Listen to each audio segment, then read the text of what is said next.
How about you? I'm Hank. Welcome to Hamiltonville Farm. Today's video, we're going to review the Predator 3500 inverter generator.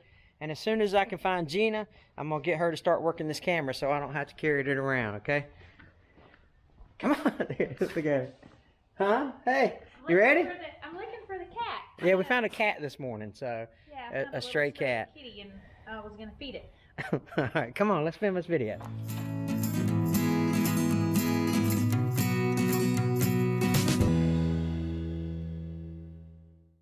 So in this video, we're going to cover the Predator 3500 inverter generator. I'll go over some of the pros and cons and some of the specifications of it.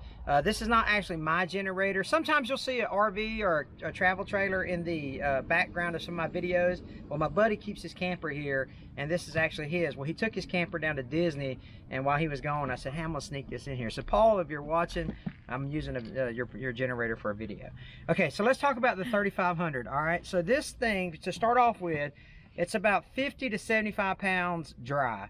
Once you add the fuel into it, it starts to get to be about 100 pounds, 75 to 100 pounds. It's 2.5 gallons, and of course I used a SureCan to fill it up with. The 2.5 gallon tank with 2.5 gallon gas can from SureCan makes light work of it, no mess, no spill.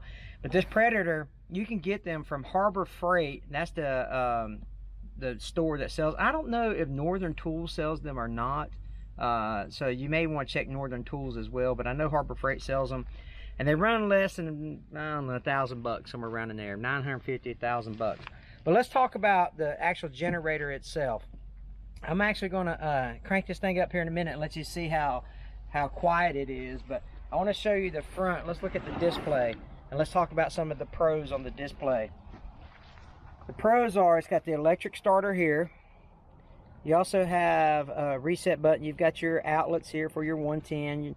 You've got a 30 amp plug here. Now, well, one of the cons for this is you may have to buy an adapter to fit your travel trailer plug into this 30 amp socket there.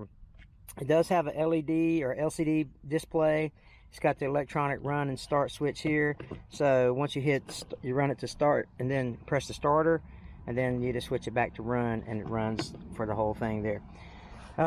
Now the good thing about this being an inverter is it has, you can power your phones, your laptops, a small computer, stuff like that without worrying about back surge or power surge or something like that. This is a 3,000 watt continuous run. It does have the 500 watt surge power into it for like cranking and stuff, so that's why it's at the 3500, but it really is a 3000. You're going to change the oil about every 8 hours, something like that, and or not change the oil in every 8 hours, but you're going to check the oil about every 8 hours using Mobil 1. That's what most people are putting into it, synthetic. If you're not going to use this thing on a daily basis or a weekly basis, I should say, you might want to run it every 60 to 90 days just to keep the insides of it fresh. You don't want to put any type of stagnant fuel in it or something like that. And you should always make a habit of running all your small engines every 30, 60, 90 days just to keep them in good mechanical conditions. Let's see how loud this thing is. Since we talked about how quiet it was, let's put a decibel meter on it, see how it works. All right, let's get this thing cranked up. Let's see how it goes. Now, the starting instructions are on the top of, there's a sticker on top of the generator.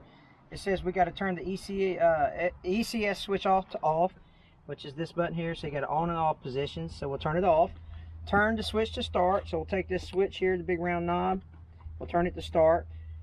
Push to start for up to 3 seconds or pull starter handle. So let's get this. This is your starter button. Let's go up to 3 seconds. Huh. Okay. Was that 3 seconds? Close. It was almost 3 seconds. 1, 2, Earnhardt. So I think you're supposed to say 1001, yeah. 1002. So let's try. Okay, let's try it again. 1001, 1002, 1003. All right. So let's try the handle. Let's see if it works with the handle. Crank right up. All right. Wait for the output light. That's interesting. You start a switch now. All right, that output light stayed solid green. We'll turn it to run. I actually have a decibel meter on my phone, an app. So let's see how quiet or how loud this thing is. So you're looking at 78 to 80. Well, when I start talking, it goes up. But 78 to 80 decibels. Quiet. It is real quiet. So I'm right now speaking in a conversational tone, and you know what's good about that. Let me turn this off. Oh, before I turn this off, let me show you this. Can you get in on this display? This is your reading. This is your reading output. You have different options to go through it here. All right, and this one's got 10 hours on it. You got a low oil indicator, an overload indicator, and an output indicator. Okay.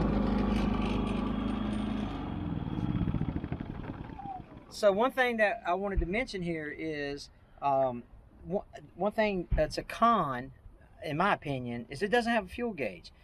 You're going to get about 11 hours of runtime on 2.5 gallons of unleaded fuel in this thing. I would recommend non-ethanol fuel, but you're going to get about 11 hours, and it's going to be you're going to have to come out and keep track. So make sure before you go to bed at night when you're camping out to make sure it's full of fuel, so 8 hours later or however long you sleep, you're not going to run out of fuel in the middle of the night. And you know, if you're out in the cold weather, you don't want your heater to go off in the middle of the night. That wouldn't be good at all, right? You'd be out. Well, it might give you a reason to snuggle, right, Gina?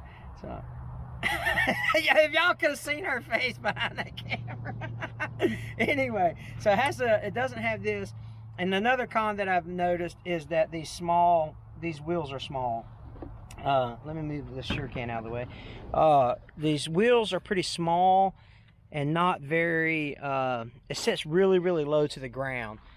So if you're going to try to move that, then you may have, like, especially if you're going to put it through mud or dirt or something like that, these smaller wheels may not be the best for you. So you could probably upgrade to a larger size wheel. So we showed you the front of it, and I didn't mention these earlier, but let's talk about them now. These are your parallel input or outlets. So you can actually, another pro about this thing is you can hook this up to another generator if you have the right adapter kit, and you run parallel circuits for your generators.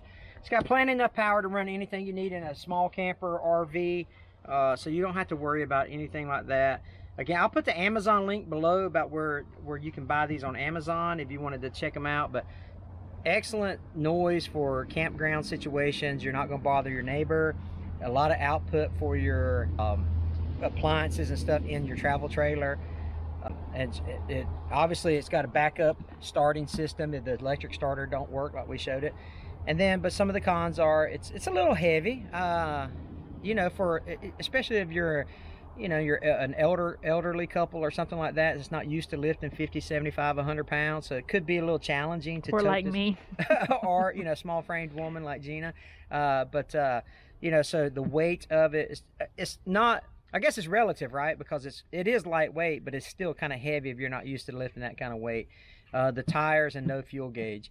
But other than that, man, this thing is a champ. I'm telling you. I like how quiet it is. It is really Our quiet. Larger generator is way louder than that. Yeah, our Generac generator is pretty loud, and it's this one. I don't smell any exhaust, so it's pretty cool. It's definitely worth checking into, and I think that it will do you good if you decide to purchase one of these. So take a look at them and see if it makes the best decision for you. If you like it, get it. If you don't. You know. So I think it's a good product. I know that my buddy that uses it all the time is happy with it, and he can boondock with it in parking lots and things like that on his way to campsites or camping trips, and he doesn't have any issues with it. He probably knows how to use the electric start. Yeah, he might know how to use the electric start. Maybe I should have called him before we did this video. But anyway, so hey, listen, I appreciate you watching this video. I hope this helps you make a decision on if you want the Predator 3500 or not.